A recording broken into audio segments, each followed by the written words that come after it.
Bueno, entonces sí, ahora sí puedo empezar. Dale. Bueno, yo me llamo Daniela y soy uruguaya y bueno, les voy a hablar un poco sobre una característica cultural del Uruguay que es el candombe.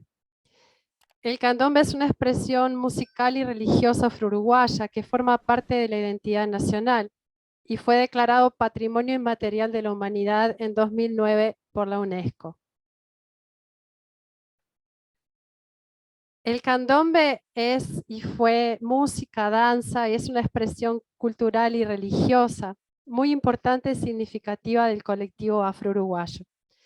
El candombe ha sido y fue resistencia y resiliencia cultural, y ha sobrevivido y viene venciendo todas las barreras y represiones que han sucedido a través de la historia del Uruguay. Y ha impregnado de tal manera a la sociedad uruguaya que se convirtió en un elemento cultural que identifica al Uruguay y al uruguayo. El candombe es un ritmo que se toca con tambores. Los tambores son tres: el piano, repique y chico, cada uno con su característica particular. El piano es el tambor más grande y el más grave y que marca la base. El repique es el tambor mediano, que es el más suelto, el que hace un repiqueteo y que tiene sus melodías particulares. Y el chico es el que lleva la métrica, que siempre repite la misma figura y es el que mantiene el ritmo del candombe. El candombe se llama que se toca la cuerda de tambores que forma la comparsa. La cuerda de tambores puede llegar a tener hasta 150 tambores, siempre tocando el mismo ritmo, los mismos tres tambores. Les voy a mostrar un poquito cómo es el toque de los tambores.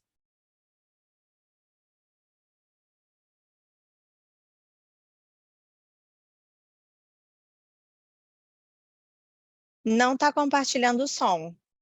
Now, Não. Quando você compartilha a tela, você pode clicar numas duas caixinhas que tem embaixo para compartilhar o som. tá. Peraí.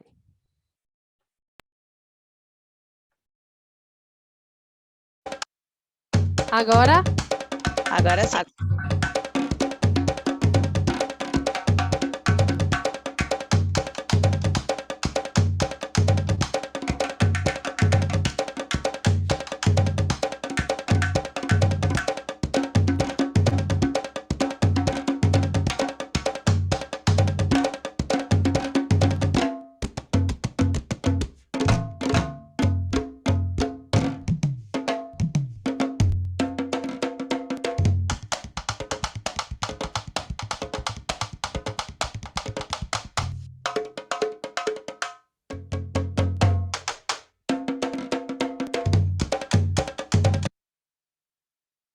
opa, perdón, ¿cómo vuelvo para atrás que me Ah, pasé del eu acho slide? que com o botão esquerdo, eu acho que é Ah, assim. boa, sí, eso. Muy bien, gracias. Bueno, entonces el candombe se tocan las llamadas. Las llamadas son lo que desde la antigüedad, según los relatos de Isidoro de María, que es un historiador uruguayo, en Montevideo desde el 1760, en los domingos los amos permitían a sus esclavos fueran a las canchitas, que se alineaban a lo largo de la muralla que cercaba la ciudad de Montevideo, que era una ciudad amurallada.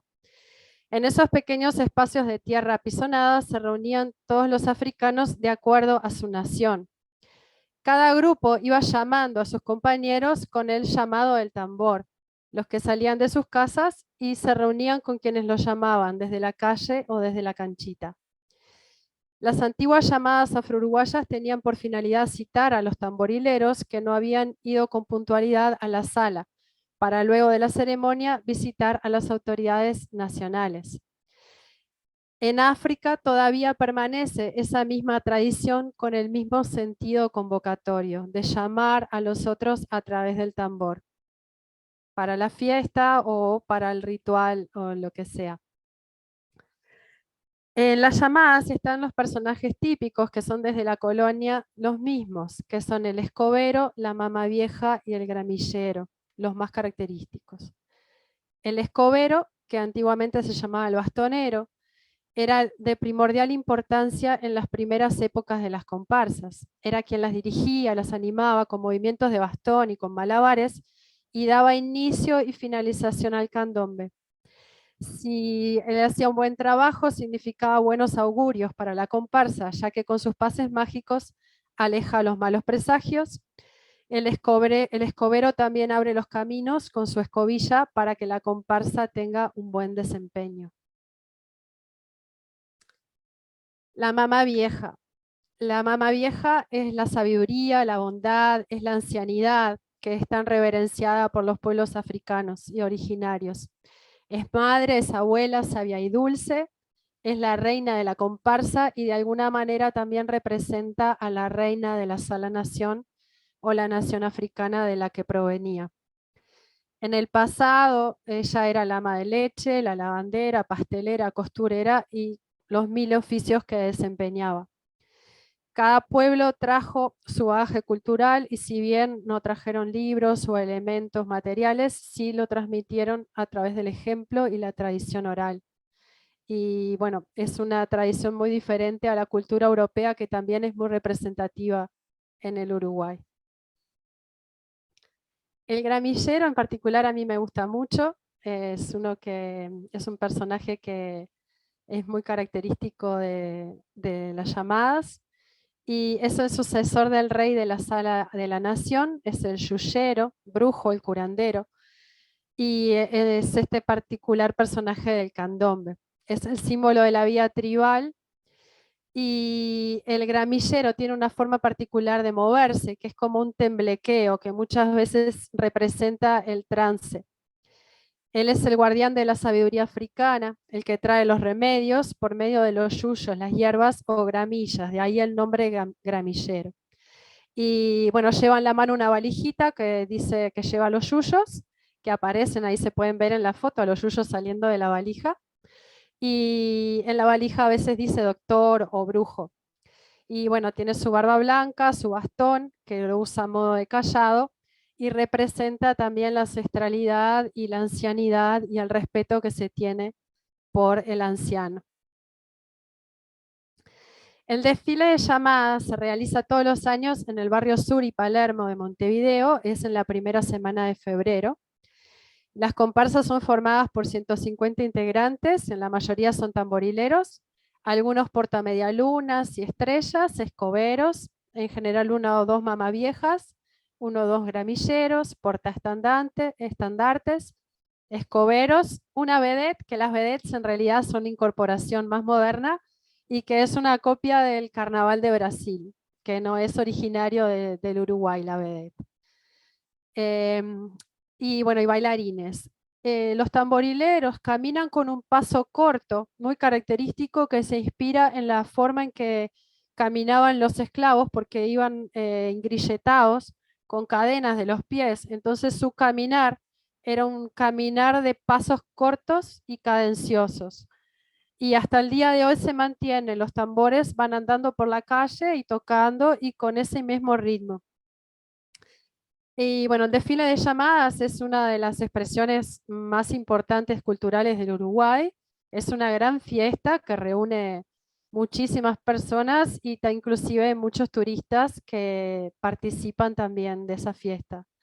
Y se realizan en las calles del barrio Sur y Palermo, sobre todo por Isla de Flores.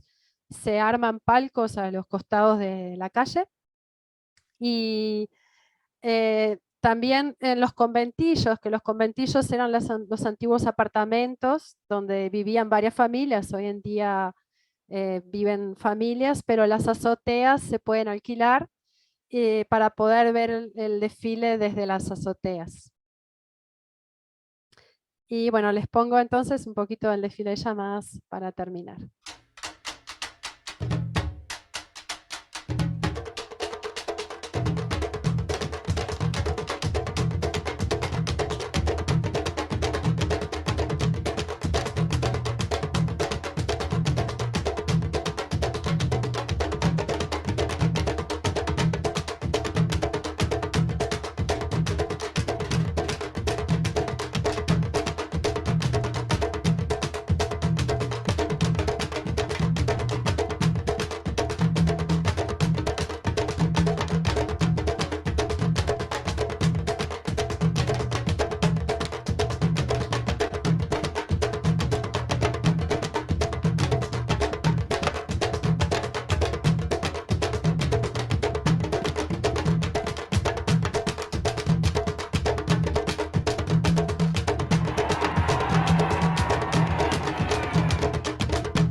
Bueno, y así termino. Espero que, bueno, hayan conocido esta particularidad del Uruguay que de repente no muchos la conocen. Muchas gracias. Parabéns. Pronto. A minha palestra vai ser em português, tá? Boa noite, meu nome é Michele e eu sou da Terra da Luz, sou do Ceará, e eu vou falar um pouquinho sobre o Ceará, um pouquinho das paisagens e dos diferentes tipos de paisagens que a gente pode encontrar aqui, certo? Então, geralmente, quando as pessoas pensam no Ceará, pensam logo nas praias. E com razão. Nossa, calma. Onde que eu passo aqui o slide? Que para mim eu não estou vendo. Eu acho que é com a setinha lateral no seu teclado. Pois é. Ah, foi agora. Pronto. Então, voltando. Quando se pensa no Ceará e se trata de praia, eu acredito que a primeira que as pessoas pensam seja Jericoacoara, né? Então, essa é a Pedra Furada de Jericoacoara. Jericoacoara fica um pouquinho distante daqui de Fortaleza, cerca de 4, 5 horas de ônibus ou carro, né? Mas já tem aeroporto. É assim, repleta de turista, de estrangeiros, de gente de todo lugar do mundo. É mais um lugar assim de passagem, né? Tem essa sensação que as pessoas estão lá sempre de passagem. É muito turístico, é muito lindo, com paisagens de tirar o fôlego. Além da Pedra Furada, tem também o Buraco Azul, a Lagoa do Paraíso, enfim, é um espetáculo. Temos também a beira-mar de Fortaleza, certo? Que o pôr do sol também é de tirar o fôlego. Atualmente, né, passou por uma revitalização e está um ambiente muito bonito, cheio de turista também. Muitas pessoas visitam, vêm para Fortaleza pelo clima ameno e acolhedor que a cidade tem. Outra praia também bastante famosa é Canoa Quebrada. Essa também já fica um pouquinho mais perto de Fortaleza, cerca de 1h30, 2 horas de viagem até lá. É muito conhecida também pelas suas falésias, né, um pouco alaranjadas, e que também é um espetáculo da natureza. Além das praias, nós também temos a região do Sertão Central. A região do Sertão Central vai abranger Quixadá, Quixeramobim, que atualmente, né, surgiu um filme aí, Bem-vindo a Quixeramobim, com alguns artistas globais, enfim. Então, no Sertão Central, a gente vai ter essa paisagem realmente mais seca, principalmente na época do que aqui a gente chama verão, né? Mais seco, o sol bem mais quente, a vegetação é a caatinga, então no período seco realmente fica muito árido, mas com qualquer chuva, o verde já vem. É muito bacana esse contraste. Então, o cacto é de fato um símbolo. Você vê cacto em qualquer lugar, praticamente, na região do Sertão Central, especificamente. Esse é o açude do Cedro, também localizado em Quixadá. Foi um dos primeiros açudes, né, construídos no Brasil, na época ainda do Dom Pedro II, certo? Foi construído, né, a finalização dele foi em 1906. Então, essas correntes, né, que chamam de guarda-corpo, foi importado de uma empresa, né, escocesa. Então, foi realmente uma construção bastante rica, né? E Quixadá, inclusive a Pedra da Galinha Choca, se vocês analisarem aqui, essa pedra tem um formato de galinha, certo? Já teve alguns filmes também, inclusive dos Trapalhões, envolvendo essa galinha, né? No filme a galinha coloca ovos de ouro. Então, Quixadá também é palco, né, do cinema. É conhecido também como a Terra dos Monólitos, por ter muitas pedras ao redor. Então, assim, geralmente durante o dia é muito quente, à noite já é mais ameno, mas muito dia é muito quente em decorrência das pedras. Quixadá também é conhecido pelos um lugar cheio de alienígenas, né? Dizem que tiveram muitas abduções em Quixadá. Os ufólogos dizem, né? Tem vários relatos, se vocês colocarem na internet, de pessoas que foram abduzidas em Quixadá, certo? Eu não duvido, inclusive eu participava dos encontros de ufologia quando eu morava por lá. É bem forte. Na entrada da cidade já tem um posto de gasolina, não sei se ainda tem, faz tempo que eu não vou lá, mas já tinha um disco voador na entrada da cidade. Então, a questão da ufologia, dos OVNIs, é muito forte por lá, certo? Outra coisa que se tem bastante é o rapel. Aqui é o bico da galinha, dá para fazer trilha, né? Subir a galinha por trilha, e dá para descer também fazendo rapel. Então, o rapel na região do Sertão Central, não só Quixadá, mas Quixeramobim também, tem muitas montanhas e muitas pedras onde as pessoas vão para fazer rapel. Eu super indico. Quem gosta de aventuras, né? Um rapel lá no Sertão Central são paisagens de tirar o fôlego, certo? E nós temos também a região serrana, que aí vem o Bajara, né, que já é um pouquinho mais frio. Dizem que aqui no Ceará você nunca vai sentir frio, mas depende da região que você está. Se você estiver nas serras, você vai sim sentir frio. Então, o Bajara é um lugar bastante conhecido aqui do Ceará, clima mais ameno, para a gente é frio, né? 15 graus, 16. Tem o sítio do Bosco também, lá em Ubajara, que também é um espetáculo à parte, e Guaramiranga, né, que é outra região serrana bastante conhecida, que também faz um friozinho bastante agradável, as paisagens são muito bonitas, juntamente com suas cachoeiras, certo? Então, se você estiver procurando por um ambiente mais tranquilo, mais friozinho, um banho de cachoeira, então você indique para Guaramiranga, né? As férias estão chegando aí, quem quiser viajar, quiser conhecer o Ceará, tem para todos os gostos. E Guaramiranga também é palco de festivais nacionais, como Jazz e Blues, que acontece na época do carnaval. Então, se você não gosta de um carnaval muito agitado, gosta de jazz e blues, Guaramiranga, durante todo o período do carnaval, tem o Festival de Jazz e Blues, tem o Festival das Flores, e tem também o Festival Nacional de Teatro, né, que vem companhias de teatro de todo o país. E o mix cultural é fantástico. E é isso, gente. Obrigada. Boa noite. Esse é um pouco do meu Ceará.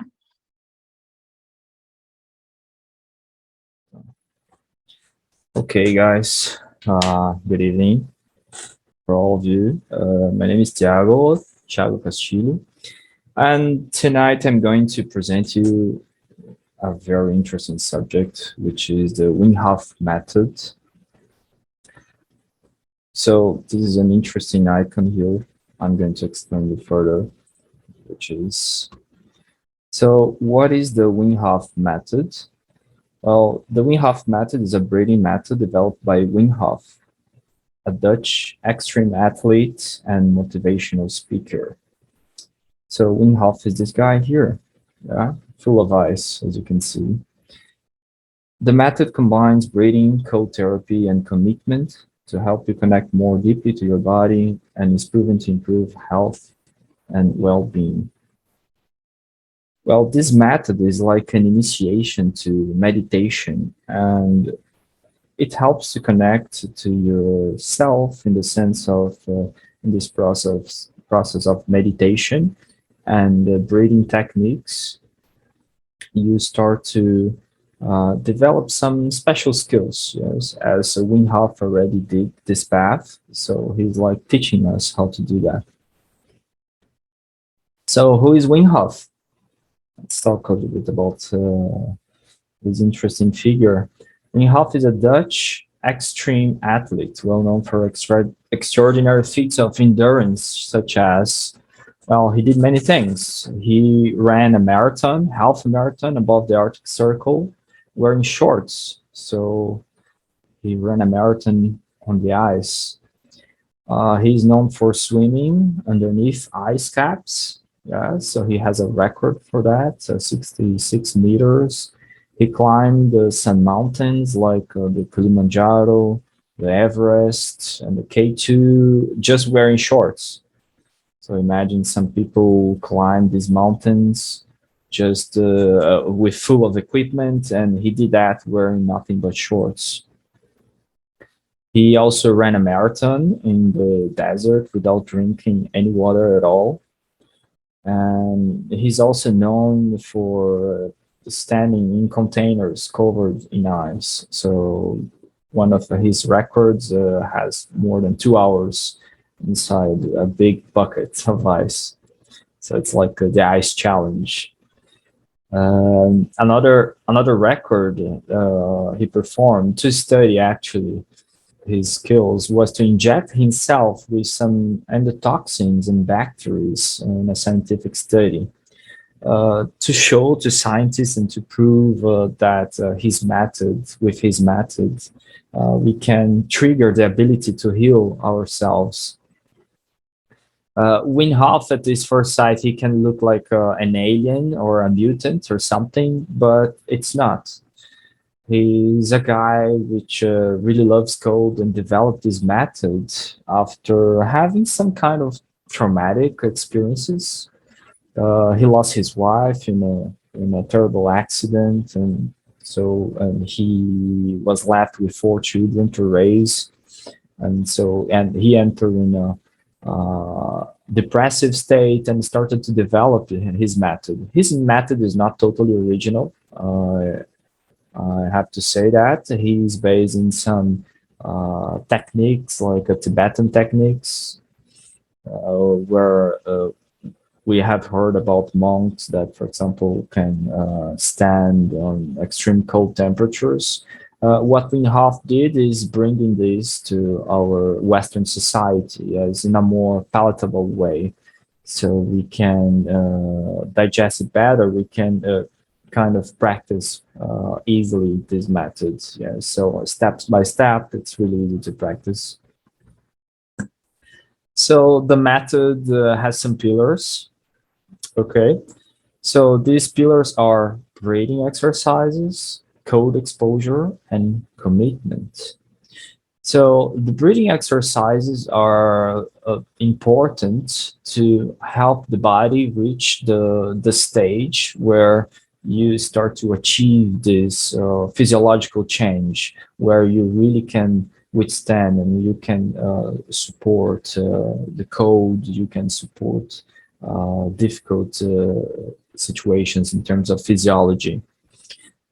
So this breathing technique consists of hyperventilating and apnea. So you hyperventilate a lot and then you go for apnea. So with this, we bring the body to 2 extremes. So one extreme is full of oxygen and the other extreme is no oxygen at all.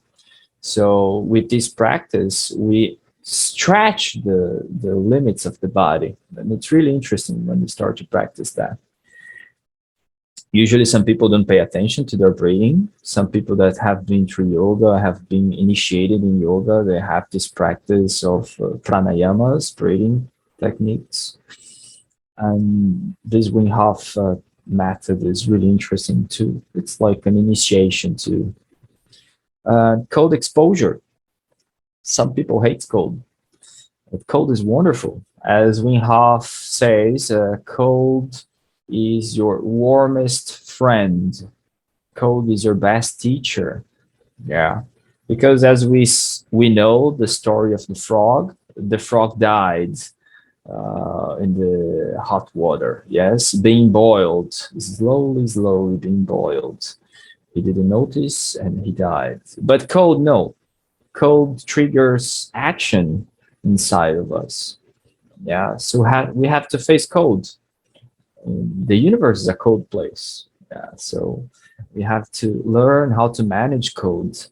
And the code can teach us many things in this process. Yeah, it teaches you that you are alive and you have to breathe.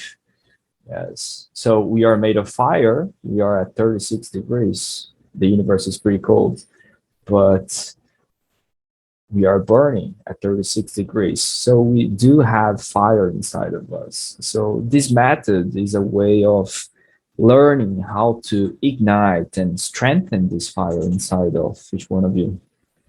The third pillar is commitment. So when we have a technique, we need discipline, and we have to commit to the discipline of practicing that and wait for the benefits to happen. Some benefits are more evident. They appear in the first practice, and the other benefits, they will come with time. So a little bit of the science of the Wim Hof method. Well, this method was tested in many different ways and situations. You guys can research more about that. I will leave some references. But it has some good benefits in the body. So what happens when we do this practice? Okay, so with the breathing technique, this hyperventilation and apnea starts to change our blood pH. So our pH starts to elevate. Our normal pH is 7.35, yeah, which is 7 is considered neutral. Our body is 7.35. A healthy body is known to be slightly alkaline, yeah. So, and a sick body is known to be acid. So with this breathing technique, we can increase the pH of the body. Yeah. So first the blood and then the body in general.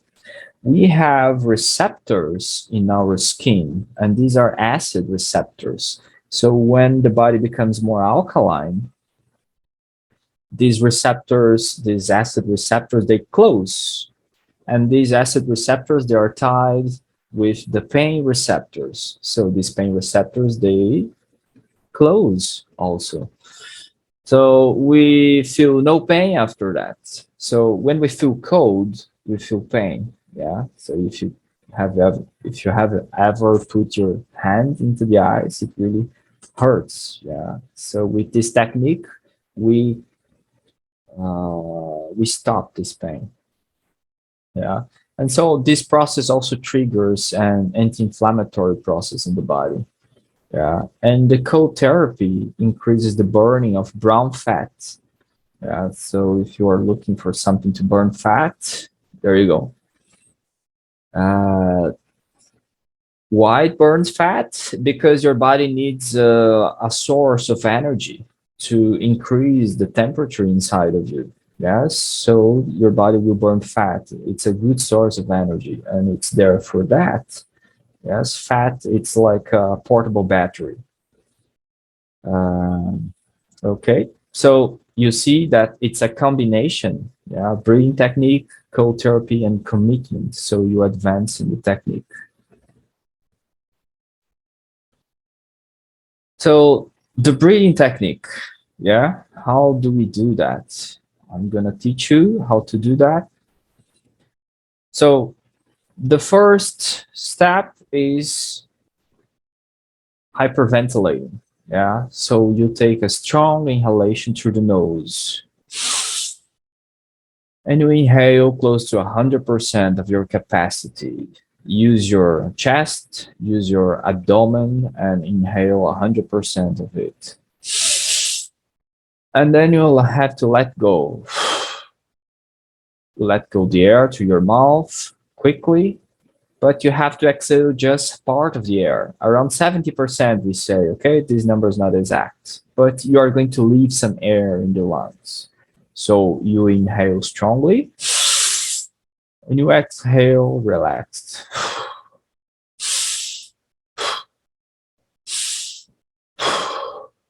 So with this, we are going to slowly build some excedent of oxygen in the body and in the lungs. Yeah, so we are slightly changing the concentration of oxygen in the body. So you're going to repeat that for 30 breaths, okay? And on the 30th breath, you're going to inhale fully and then exhale all the air you have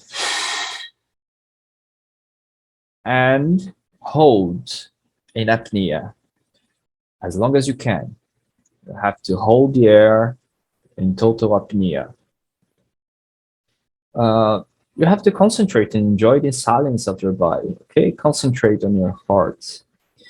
You have been fully breathing, hyperventilating, so you are full of oxygen. So your body now can hold for longer than normal without oxygen, without breathing, okay?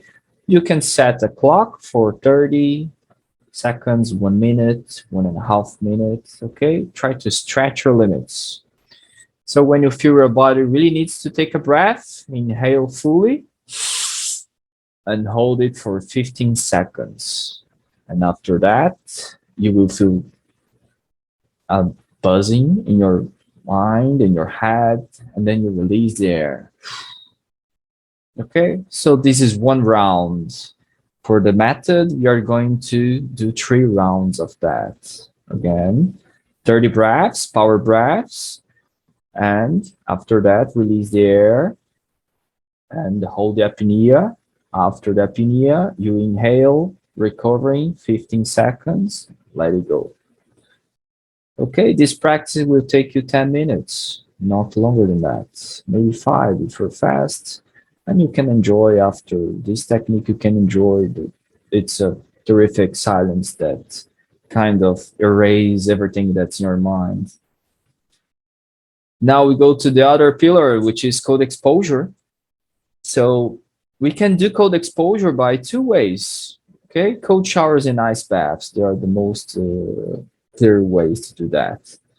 People usually don't like cold showers. They are afraid of cold showers and ice or going to the cold weather when it's winter, for example. But after you learn this method, you actually start to like to be in the cold weather, because when you are in the cold weather and you do this technique, you change your body, you change your physiology. So your body starts to release endorphins. You feel good. Yeah. So you just have to know your limits and start gradually increasing your cold exposure. You start with a cold shower. You start with a warm shower. By the end of your shower, you change the temperature. Yeah, so you gradually will increase your resistance. Okay, you see those guys in the mountain there? They are Wim Hof trainees. Yeah, so it's totally possible. So why practice the Wim Hof method?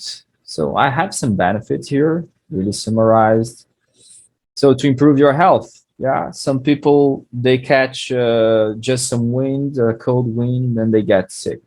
Yeah, so imagine a cold shower. So you are going to improve your health. And this is highly proven by many studies.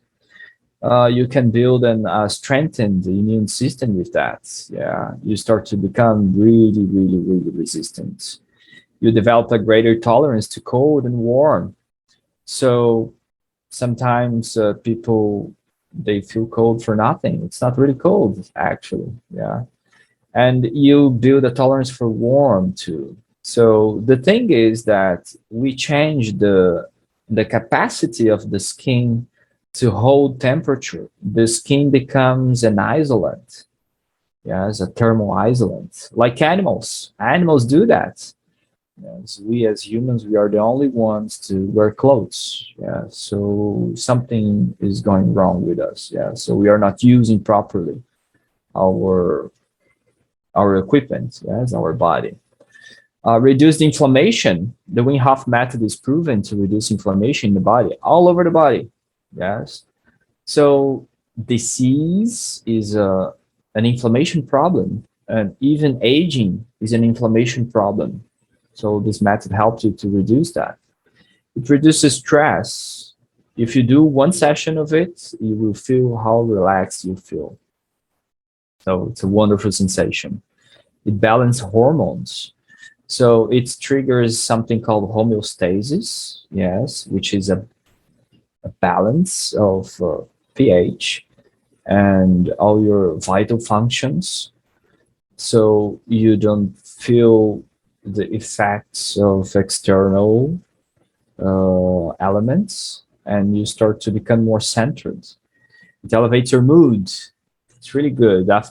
Imagine after a spring or a waterfall, it's normal to feel much better. Increase your energy, improve your sleep, and focus and determination. It's really good with that. You need determination to face cold.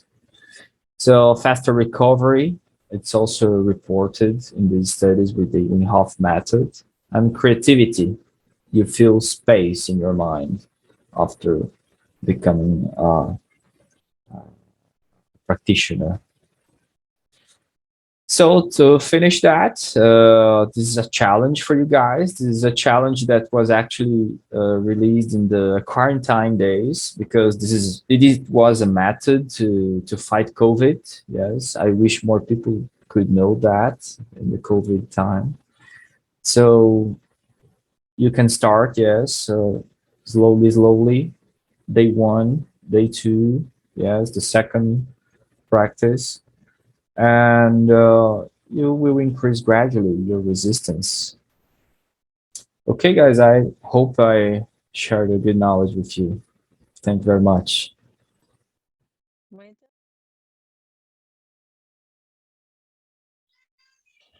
Working. I had to call my husband some help here. Okay. So I'll begin. My presentation will be in English to test your English. Just kidding, to test mine. I will talk about ALS. It's amyotrophic lateral sclerosis. I will try to talk superficially about. I'm not an expert at it, but I've met a person which she impacted me a lot in the time, right? So I wish she was still alive to see this, but let's do it, okay? So it's a progressive neurodegenerative disease. Let's see. Okay, here we have some topics to debate. First of all, I will talk about Melissa, and then what is exactly this illness, and how is that diagnosis? What are the diagnoses, the possible ones, and some final thoughts. Here you guys see some pictures, some photos from Mel when she was a baby, a newborn, super independent at 11 months old. Her sweet 15, super normal girl, healthy, and fun, joyful. And you also have a photo of her here, totally dependent from others. She was a lovely girl, compassionate, sweet, always dreamed to be a doctor, always had the best grades, enjoyed to study.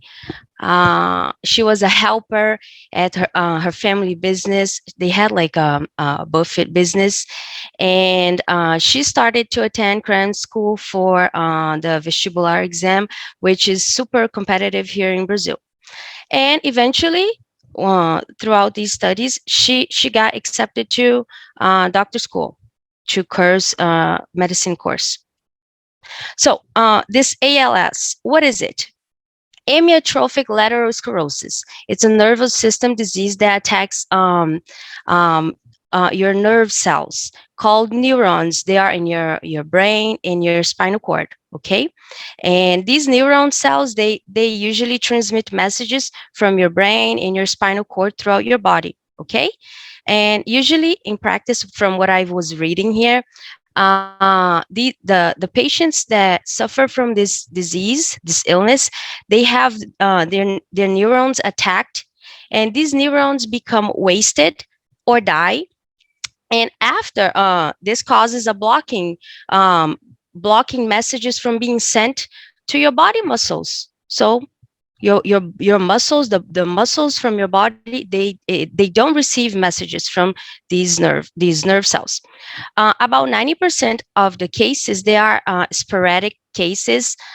People don't know, it's unknown cause, people really don't know, and there are many people researching.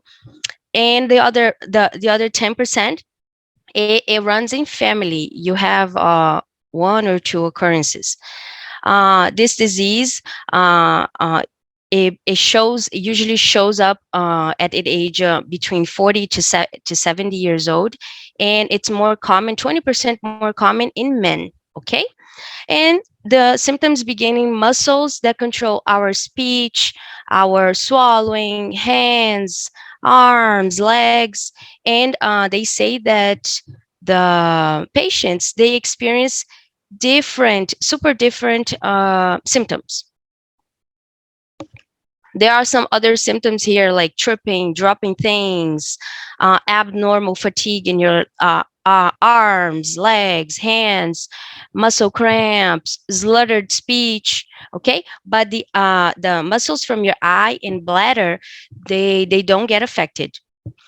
And eventually, when breathing muscles get affected, people become dependent of a ventilator machine. This machine usually costs lots of money here in Brazil. Actually, all countries, this is an expensive treatment. So when was she diagnosed? The first signs started to show up when she was 18. And at that time, she had already passed to doctor school, but she didn't begin because her mom told her, "Oh, don't go. You will be in São Paulo alone. USP is in São Paulo. You'll be there alone. You're from Rio, so you're always at home. Stay. Try again some other time." So she tried, and she passed again here for Federal University in Rio. So you can see she was pretty smart, intelligent, dedicated, right? And while studying to pass in the second university, she had a strange fall. You guys probably have watched the Theory of Everything from Steve Hawkins, and there's a scene that it shows him walking, and suddenly he just falls. It was super strange, like nobody knew what was it, right? So something similar happened to her, and they call her mom. "Oh, she fell. She's not doing well. You need to get her checked." And within time, other symptoms starting to show, like she had muscle spasms, is when you have involuntary contractions. Her SA teacher said, "Oh, you seem to struggle to write, to take notes. What's going on?" So many things started to happen, right? She couldn't zip up her jeans. She couldn't hold things. She would help her mom at their family business, and she would she would constantly drop glasses, plates, and they would joke on her playing, right? They thought, "Oh, there's something wrong here, but we need to get it checked." They were concerned, but they didn't know exactly what was it. After she started walking, she couldn't walk properly. For instance, she would take 10 minutes to arrive to a place, and she started to take 20, 30. So the same path would take longer and longer. So she was losing her body strength and movements. She lost the right side movement, her right body side movement. Hands eventually stopped walking. And after she had a complication, which it's called Bober ALS. It's a different type of ALS. So this disease is super rare, and it's even more rare in her because she had at a young age, and two different types, right? And here you see a photo of her wearing this mask. It hurts a lot. It hurts her face, damages her face. And clearly on the other side, you see a picture of her wearing a Star Wars t-shirt there. She was a major fan, right? And here she was deteriorated already. And eventually she didn't take the medicine course that she had passed because she had her dreams limited, right? The disease limits all she could do in her life. There's nothing you can stop this disease from progressing. So she could never stop studying. She started to study social assistance and biology, 2 courses at the same time, and to help people. She always wanted to help people, as I mentioned at the beginning. And social assistance was to help people that were going through, people that was going through the same type of disorder that she had, the same struggles. And biology to future create a method to help people pass and study medicine course here in Brazil because it's competitive, right? And talking about Mel here, what can we learn? Why this has impacted me so much at the time. I was new here in Rio, in Recreio. She lived here with her family, and she would create many movements on social medias, on her Instagram, and not ask for money, but ask to buy a mug or a t-shirt or a product, to keep money, to save money, to buy machines, ventilators, masks, things that state should help, and state doesn't do his work, right? And it took a long time for her to gather up all the money and have access to these machines that could improve her life quality. But she's a lucky girl still, because many people don't even have this opportunity. This disease has a rapid evolution, and any efforts are wasted. No one is immune. There's no specific test to identify a ALS. There's no specific test for that. You can't just feel sick today and go to the doctor and say, oh, I have this, I want to take a test right now. You can't just do that. Usually when people have this, doctors just kind of start to roll out symptoms, and you go to orthopedical doctors, cardiologists, psychiatrists, psychologists, and they start to roll out, oh, it's not this, it's not that. So until you finally get a diagnosis in Brazil nowadays, it takes a long time, because you need to find a specialized neurosurgeon to really affirm you that, right? It's a fatal illness, and people that are diagnosed with this illness has a 2 to 5 year life expectancy. So it's short, right? Imagine you know that, oh, I could live in a year, up to 2 or maybe 5. We don't know. And she lived 6 years of her life with this illness, and she recently has passed away when she turned 24 years old last August. Pretty sad, right? She lost the battle super young. She was, this disease was rare in her 2 times, double rare, because she's a girl, she's a woman, and because of her age. So here we can think about how she faced the disease, right? Think about it. She had all reasons to feel adrift, alone, or sad, rebelled, hate, not accept that situation. But no, instead, she chose gratitude. She chose to be happy, to try to help people. She chose to try to fight for people that had the same disorder and was in need of same treatment as her. So at the end, she could only use her eyes to communicate. Imagine you look at someone and they're only blinking at you, and you're there trying to understand what they're saying. So it's pretty complicated, right? She really had her life twisted, right? It was a flip. She had it twisted upside down. Um, she faced her last days with gratitude and satisfaction. She used to always do simple things, and to her was an event. Yeah, simple things to you, for her was an event. She lost, as I said, all her body movements, and was totally dependent from the wheelchair, and lost her voice, friends, only had really the loved ones, people who really cared about her. And even though she cherished life, every day she would wake up and say, life is a blessing. Wow, you can eat a pie, you can eat a brownie, you can eat a honey bread. How lucky are you? You have a good life. Wow, you're breathing. You can wake up, walk through Recreio streets and see all these trees, this nature, go to the beach. How fun is that, right? And she didn't have this opportunity, but the tiniest things that she had, she would take advantage. She would thank for it. She was grateful for it. And it brings me here to take us to consider these two questions here.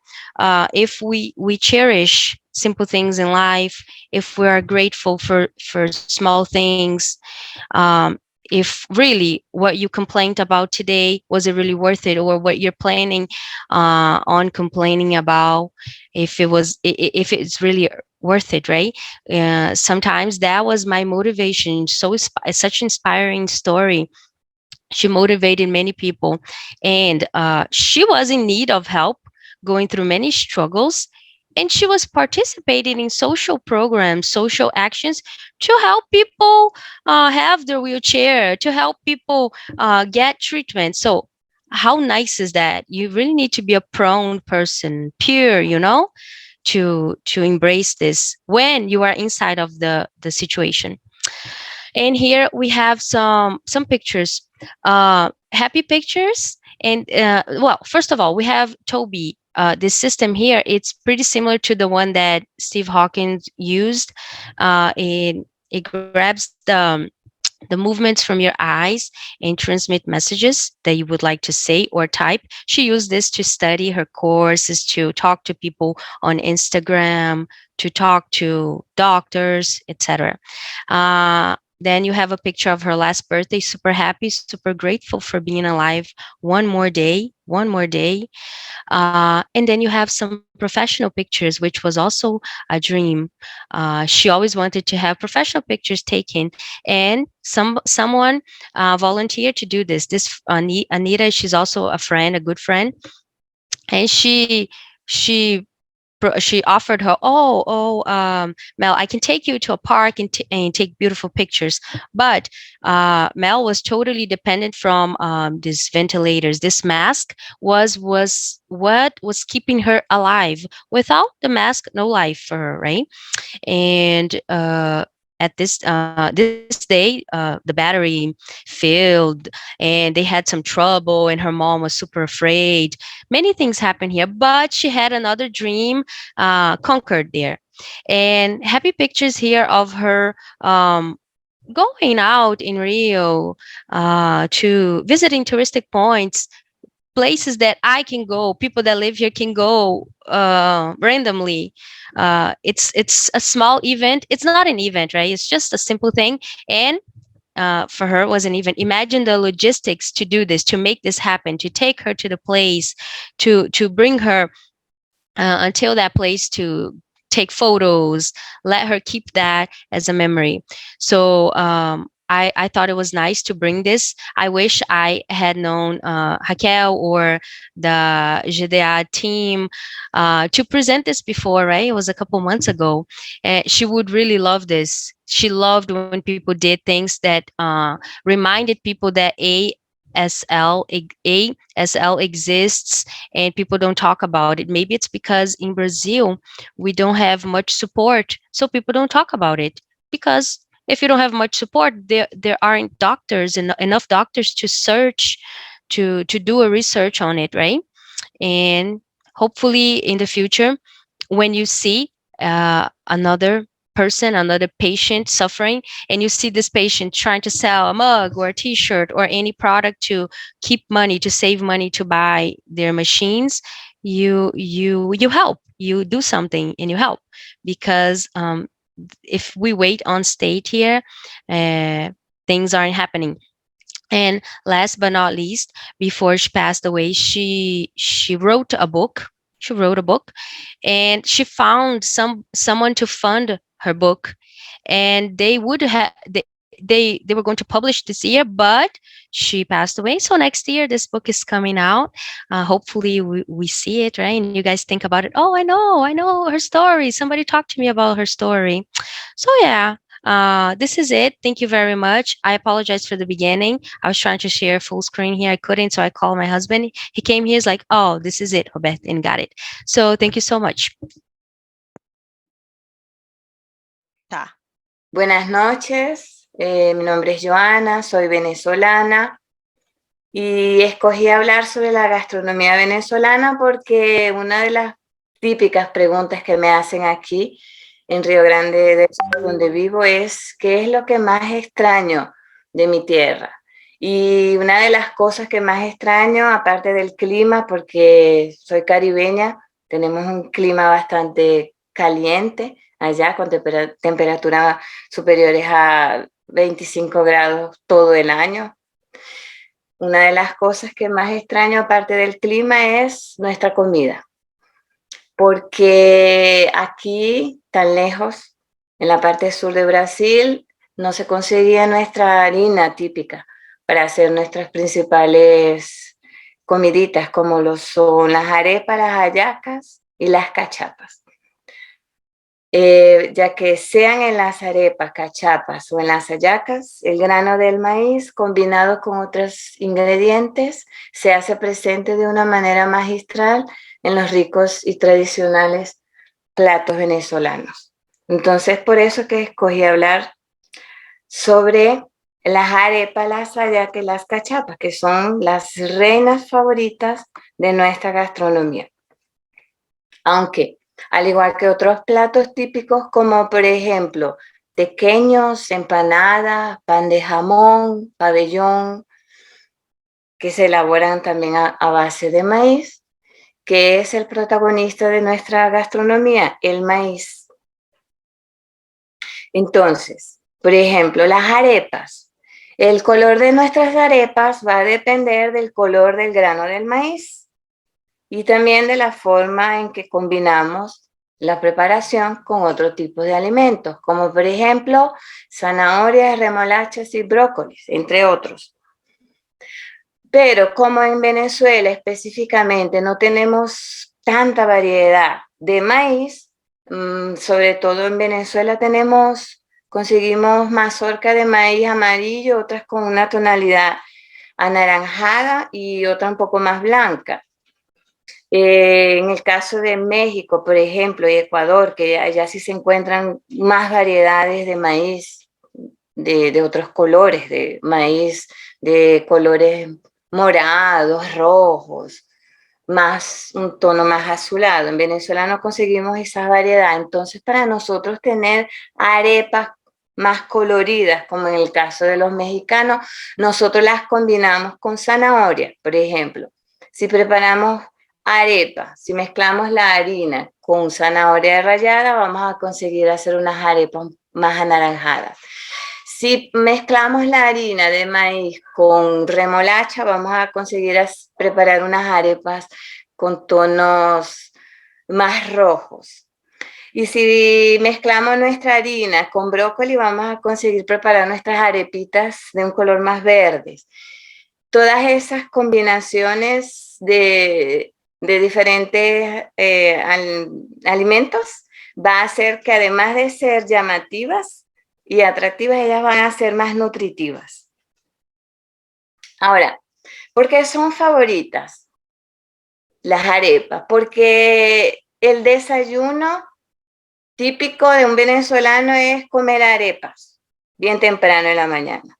En el almuerzo ella también aparece como acompañante. Y la manera más natural de cenar es también con arepas. Y hasta para paseos, excursiones, convivencias familiares o entre amistades se organizan los llamados arepazos, que son los arepazos, encuentros informales donde nos reunimos todos para preparar nuestras arepas mientras vamos conversando, bailando. Es muy común llamarlas por su nombre característico.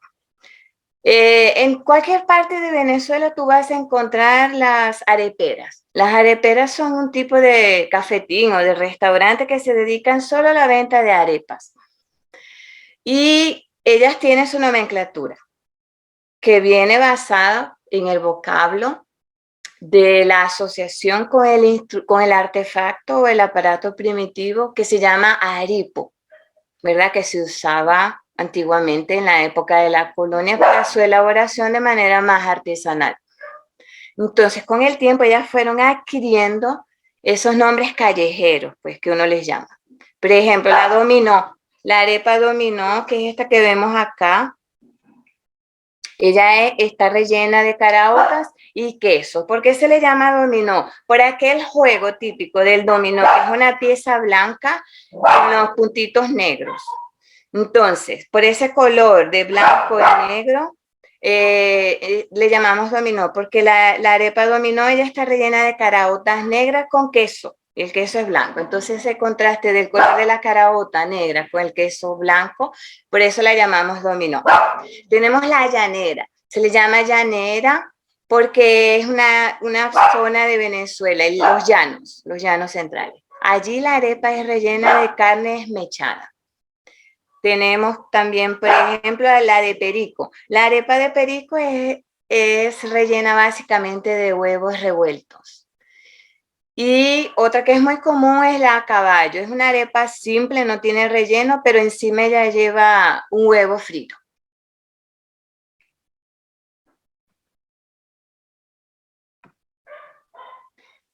Otra de nuestras preferidas son las cachapas. Las cachapas es un plato que se conoce, además de en Venezuela, se conoce mucho en Ecuador, Colombia y Costa Rica. Ellas se asemejan a un tipo de panqueca, ¿verdad? Pero ellas están hechas a base de maíz. Es aquel maíz que es más nuevo, más aguadito. Y él se muele con agua, con azúcar, aceite y también se le coloca sal. Y generalmente ella se rellena con queso. Ella también puede estar rellena de carne.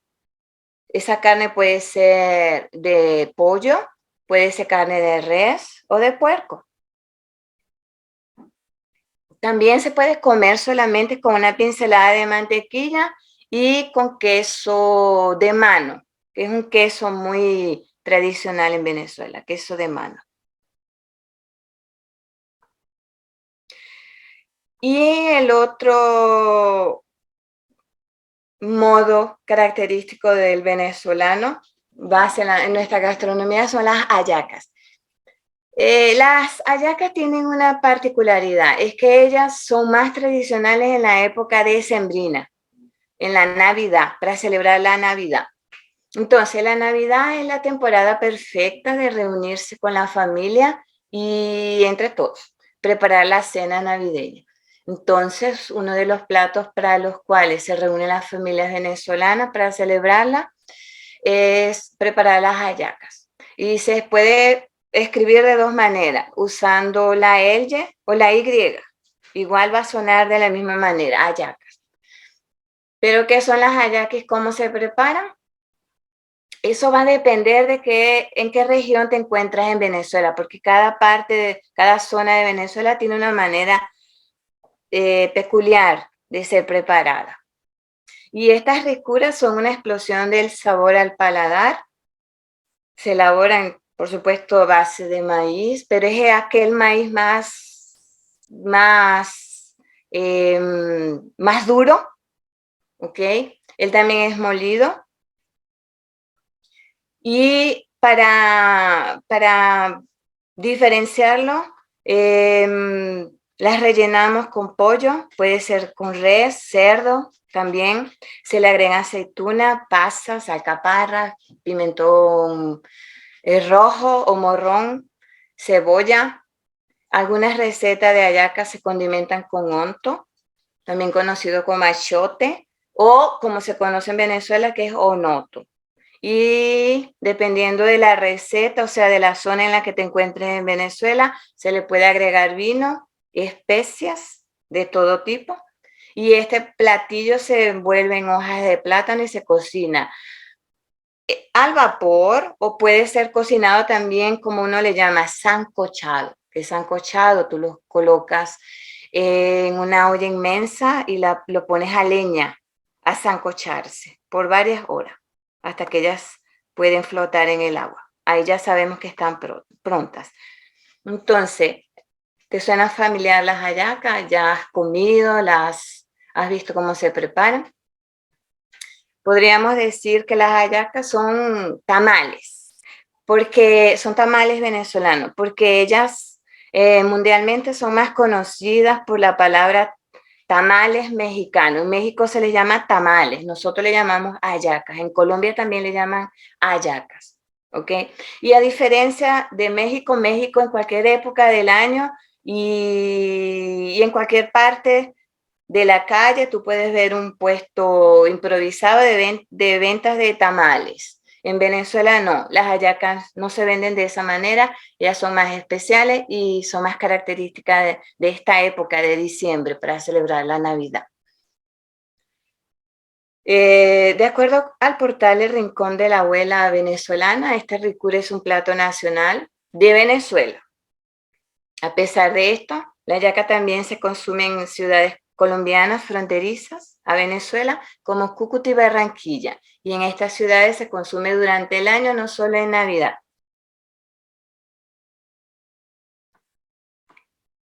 En un artículo publicado por el Correo del Orinoco, menciona que el nombre hallaca es la combinación de dos palabras, allá y acá. Allá hace referencia a los ingredientes que se utilizan para hacer el relleno, los cuales provienen de otros países, específicamente de España. Y acá se refiere a la masa de maíz y a las hojas de plátano que se usan para envolver los pastelitos. Por eso de ahí viene la palabra hallaca, allá y acá. El portal menciona que este platillo fue creado a partir de la colonización de los españoles, pues en los siglos XV y XVI los indígenas, que eran tratados como esclavos y sirvientes, utilizaban las sobras de los guisados de sus opresores para preparar su propia comida. Por eso es que ellos combinaban todos los ingredientes y hacían como la masa y la envolvían en hojas de plátano. Otra versión que aparece en el artículo relata que posiblemente este platillo se creó con el fin de mejorar el sabor de los bollos, es decir, los tamales venezolanos, para adaptarlo al paladar europeo. Esa es otra hipótesis. La publicación cita a Arturo Uslar Prieti, embajador delegado permanente de Venezuela ante la UNESCO, diciendo lo siguiente: es como un compendio ejemplar del proceso de mestizaje. Y en ella están la pasa y la aceituna de romanos y griegos, la alcaparra y la almendra de los árabes, la carne del ganado de los capitanes pobladores de Castilla, una parte de España, y el maíz y la hoja del bananero o del plátano de los indios.